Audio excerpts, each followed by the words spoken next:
The Select Committee will not allow the CCP to lull us into complacency or maneuver us into submission.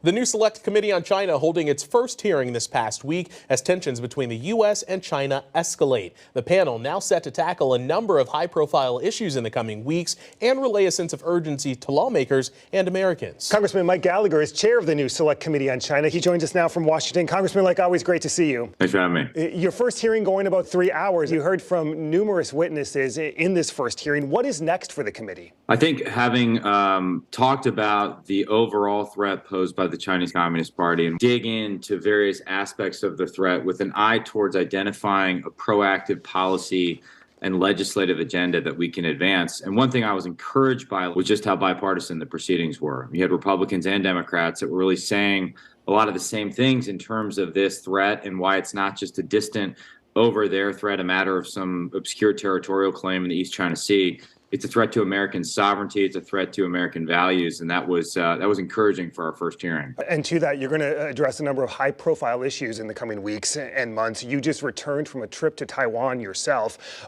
Are you concerned about increased threats targeting yourself, or are you having to take additional security measures because of your role as chair on this committee?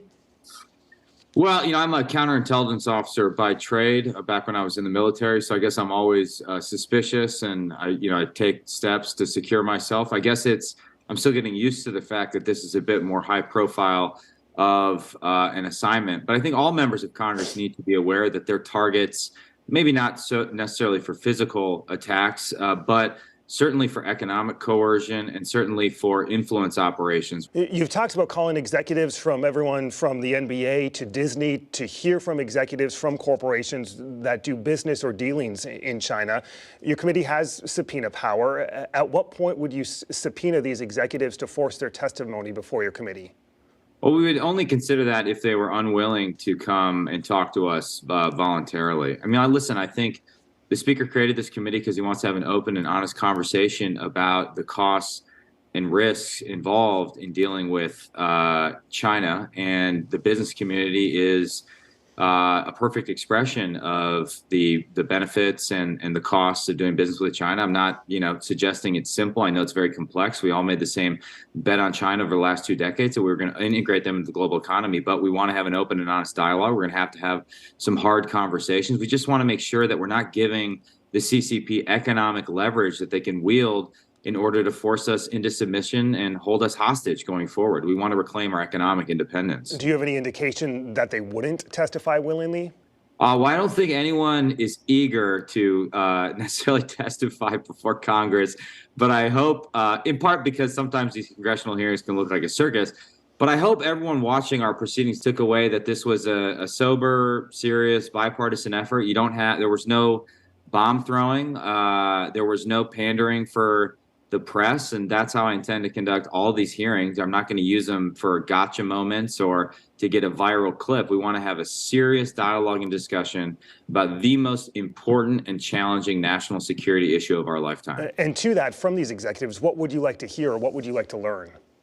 I would like to learn why in some cases they seem to be suppressing speech, why they fear offending the Chinese Communist Party, and why sometimes we're glossing over the egregious human rights abuses that are happening in China. I would also like to hear if they feel any pressure, if they have a business presence in China, if they feel pressure from the party, how they safeguard their IT architecture, things like that. And then from major asset managers on Wall Street, I'd like to hear how can we develop a framework so that American money isn't unwittingly subsidizing genocide in China or the Chinese military's modernization. Do you plan to call executives from TikTok?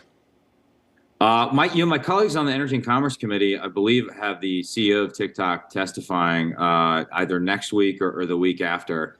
We're definitely going to have a hearing at some point on this broader issue, digital sovereignty, of which TikTok will be a part. I've not decided who the right lineup of witnesses will be right now. You're also likely to address COVID this past week. As you know, both the Energy Department and FBI officials now saying they do believe that COVID originated and leaked potentially from a Chinese lab.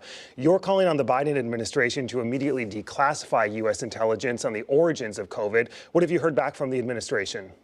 I've heard nothing, which is not surprising because the Biden administration hasn't taken this investigation seriously from the start, which baffles me because the coronavirus pandemic upended all our way of life. I mean, it was this massive disrupting event. And if we want to prevent a future pandemic, we have to understand how this one started. And those of us who drew attention to the lab leak hypothesis at the start of the pandemic, over 2 years ago, I've been screaming about this, were called crazy conspiracy theorists, even though back then and certainly now, the evidence was stacking up in favor of that hypothesis. So there needs to be a reckoning. This has corrupted and undermined trust in the public health establishment. And again, if we want to prevent a future pandemic, we need to understand how this one started. As chair of this committee, do you have any power to force the declassification of any of that information? No, but I'm on the Intelligence Committee where we do have a little bit more power to do that. I mean, I guess we have power in the sense that we can, through oversight, we can pressure the executive branch to do it. It's my belief that the executive branch has more information related to researchers at the Wuhan Institute of Virology that were sick prior to the pandemic. That's a key piece of evidence that would allow us to understand when and how this started. So I just want to encourage the administration to be more forward-leaning. I think the American people are crying out for accountability. And even if you don't believe the lab leak hypothesis, there's no debate that the Chinese Communist Party covered up the origins of COVID. Before we go, Congressman, in the midst of all this, obviously politics is looming as you hold more hearings. 2024 quickly approaching, already being discussed. Are you going to run for Senate?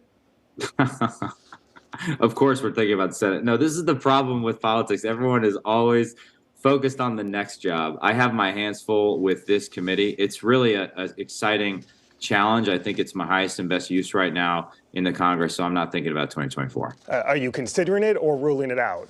I'm only considering what is the next best thing we can do on the Select Committee on the Chinese Communist Party in order to accomplish our mission of exposing the pattern of aggression from the CCP in order to forge bipartisan support for a stronger foreign policy going forward. We'll leave that answer up to the interpretation of others then. Congressman Mike Gallagher, chair of the Select Committee on China from Northeast Wisconsin. Congressman, like always, good to see you.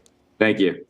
All right, to be continued, like they always say. All right, well, up next for us here, ABC News political director Rick Klein on the look ahead to 2024 and the national implications of Wisconsin's now historic state Supreme Court race.